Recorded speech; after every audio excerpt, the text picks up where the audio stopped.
बिस्मिल्लाहिर्रहमानिर्रहीम। मोहतरम नाजरीन, अस्सलामु अलैकुम वरहमतुल्लाहि वबरकातुहू। नाजरीन, पेश खिदमत है बहुत ही सादा सा और बड़ा कीमती नुस्खा मैदे के लिए। वो हजरात जिनको पेट में गैस की प्रॉब्लम रहती है, खट्टी डिकारें, खाने का हजम ना होना, खाने के बाद सीने पे जलन, खट्टी डिकारें, तो उसके लिए ये सादा सा नुस्खा ज़रूर ट्राई करें। इंशाअल्लाहुल अज़ीज़ मैदे के अमराज मुकम्मल तौर पे ठीक हो जाएंगे। तो देसी अज्जा हैं, पिंसार स्टोर से आपको बआसानी मिल जाएंगी। आपने लेनी है तबाशीर,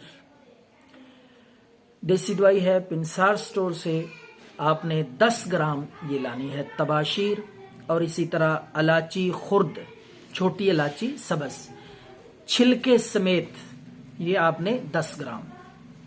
इसी तरह तीसरी चीज है वो है मिस्री कूजा, कूजा मिस्री जिसको बोलते हैं, वो 40 ग्राम आपने लेनी है कूजा मिस्री। इसी तरह मस्तगी रूमी 10 ग्राम और धनिया खुश्क ये भी 10 ग्राम। ये 5 चीजें मैंने बताई हैं देसी अज्जा। ये जितनी मिकदार में मैंने बताई हैं उतनी ही मिकदार में आपने ला के पहले इनको अच्छी तरह साफ कर लेना है।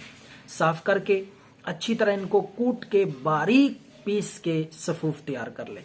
तो ये मैदे के लिए इंतहाई आला और मुफीद मायारी दुआ है। इंशाअल्लाह अजीज मैदे के जितने भी अमराज हैं, भूख ना लगना, खाना हजम ना होना, खट्टी डिकारें, पेट में गैस, तेजाबियत, तो इंशाअल्लाह ये मुकम्मल तौर पे ठीक हो जाएंगे। अब मैं आपको इसकी मिकदार और खुराक बताता हूँ।